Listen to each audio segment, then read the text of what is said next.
Da tribuna, o senador Alan Rick questionou o governo Lula por um posicionamento em relação à situação em Israel.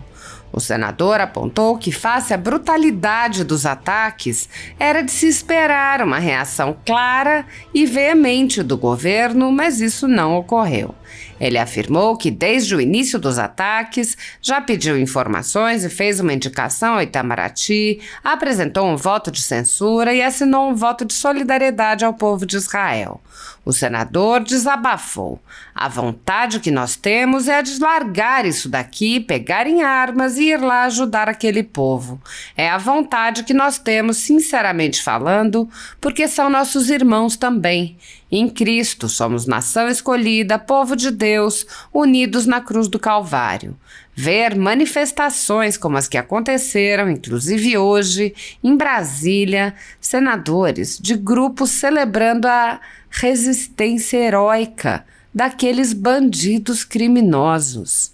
Alan Rick explicou que não é possível alcançar a paz com quem não a deseja. Ele disse: eles não querem paz. Desde 1936, Israel já tentou 5 vezes, senhor presidente, uma opção de paz, concedendo territórios aos palestinos para que cada nação, de forma independente, pudesse tocar suas vidas, criar seus filhos e viver em paz. 5 vezes, as propostas de Israel foram rejeitadas. Tratados propostos pela ONU, pela Liga das Nações, pelos Estados Unidos, pela União Europeia, todos rejeitados. O senador lembrou o apoio da extrema-esquerda brasileira aos agressores e questionou: nós estamos diante de uma guerra. E de que lado o Brasil está, o governo brasileiro? Porque a nação brasileira está do lado de Israel.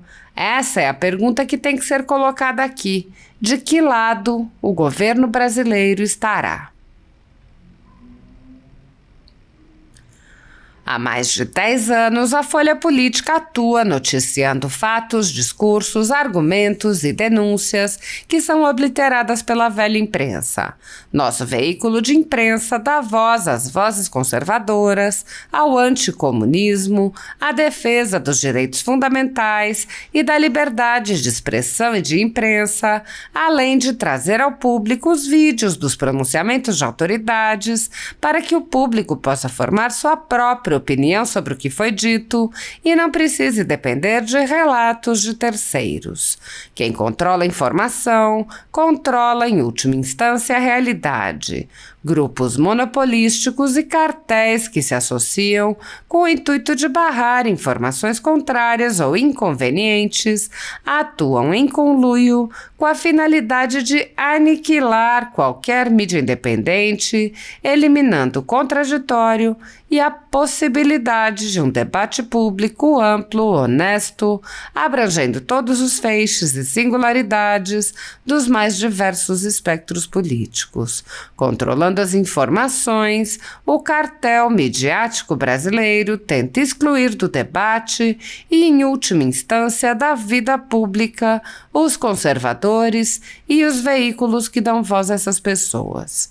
A renda da Folha Política está sendo confiscada a mando do ministro Luiz Felipe Salomão, ex-corregedor do TSE, com respaldo e apoio de Luiz Roberto Barroso, Alexandre de Moraes e Edson Fachin. A decisão confisca de forma indiscriminada todas as receitas advindas do YouTube, indicando claramente que a intenção não é a de excluir conteúdos específicos, mas sim de calar o canal e eliminar o jornal. Há mais de 27 meses, toda a nossa renda é retida sem qualquer justificativa jurídica.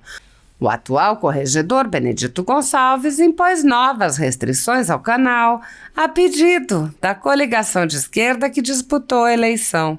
Se você apoia o trabalho da Folha Política e pode ajudar a evitar que o jornal seja fechado, doe qualquer valor à empresa Raposo Fernandes por meio do Pix, cujo QR Code está visível na tela, ou por meio do código ajude@folhapolitica.org.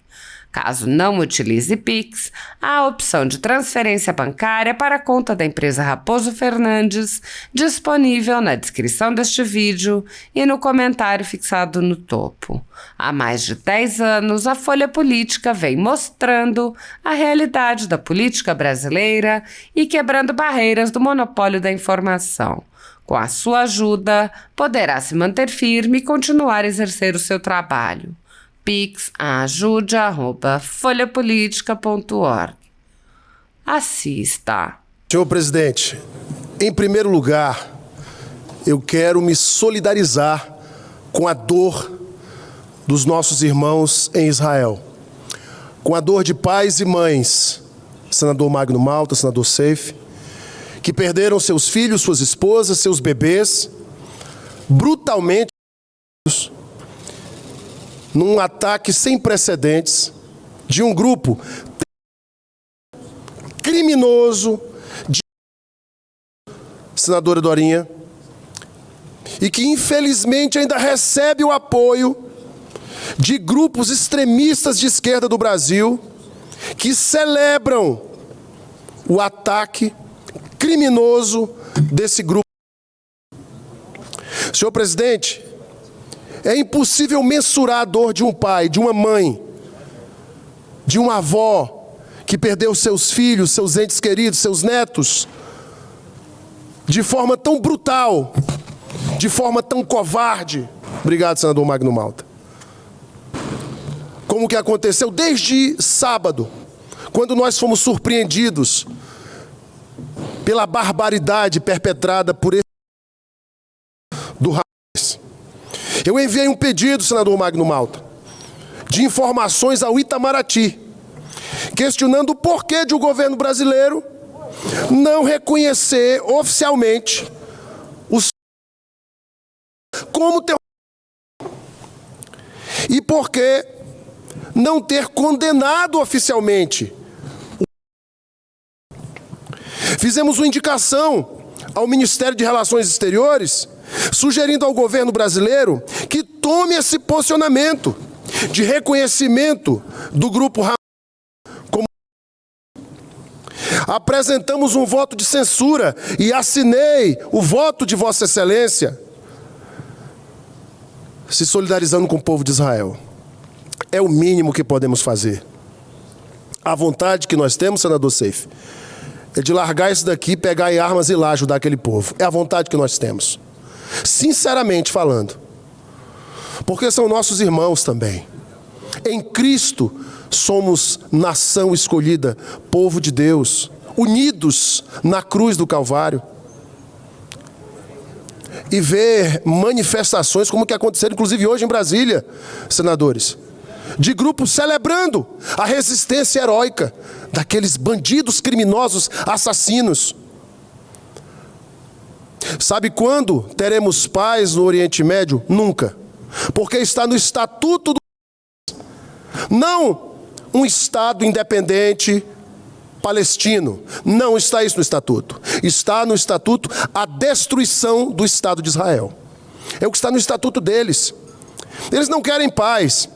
Desde 1936, Israel já tentou 5 vezes, senhor presidente, uma opção de paz, concedendo territórios aos palestinos, para que cada nação, de forma independente, pudesse tocar suas vidas, criar seus filhos e viverem em paz. 5 vezes as propostas de Israel foram rejeitadas.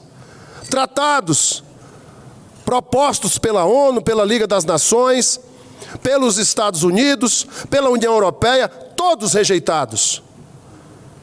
E agora a gente vê o comissário de direitos humanos da ONU falando, olha, vamos tentar reverter aquele barril de pólvora. Que barril de pólvora? Aquilo é um assassino.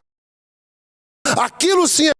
Aliás, o povo judeu desde sua criação, desde que Abraão concebe Isaac, e Isaac Jacó, e Jacó, as 12 tribos de Israel. Desde aquela época, senador Magno Malta, este povo vem sofrendo perseguição. Foram quase dizimados pelos babilônicos, pelos medo-persas, por vários impérios, pelos romanos e mais recentemente pelos nazistas.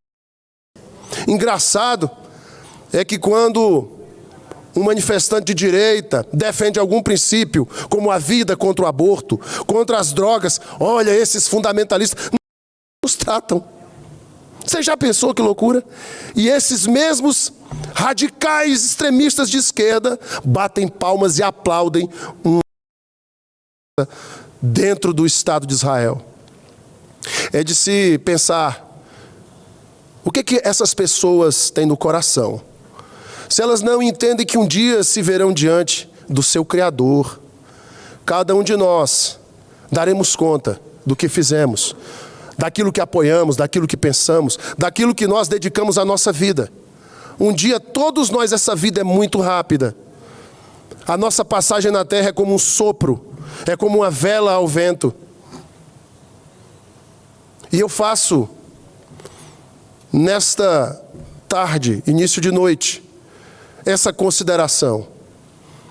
O Brasil tem história em relação à criação do Estado de Israel, com Oswaldo Aranha e o corpo diplomático brasileiro, reconhecendo, votando, apoiando a criação do Estado de Israel. E o Brasil tem o carinho daquela nação e daquele povo. E nós que somos cristãos, temos Israel como nação irmã, porque é a terra prometida, é de onde veio o nosso Salvador. E somos adotados como filhos de Deus, por causa de Israel, por causa do sangue de Cristo. Eu espero, sinceramente, que o governo brasileiro reconheça os criminosos do que além de enviar ajuda com os aviões da FAB para repatriar os brasileiros, resgatar aqueles que ainda estão lá e correm o risco de serem mortos, também enviar ajuda humanitária, soldados brasileiros, como os americanos já estão enviando, porta-aviões mais importante da Marinha Americana já está lá, apostos para defender Israel. Por quê? Porque o Hezbollah e outros grupos extremistas islâmicos já anunciaram que atacarão Israel. Então nós estamos diante de uma guerra. E de que lado o Brasil está? O governo brasileiro, porque a nação brasileira está do lado de Israel. Essa é a pergunta que tem que ser colocada aqui. De que lado o governo brasileiro estará? Então, senhor ministro das Relações Exteriores, senhor Celso Amorim, assessor especial da Presidência da República, se pronunciem. E que este Senado continue defendendo a vida, defendendo a verdadeira paz que só se tem em Cristo Jesus, e a nação de Israel, que hoje são vítimas de brutais por esses cruéis e que se verão um dia diante de Deus e prestarão contas de seus atos. Concede a parte, senador? Pois não.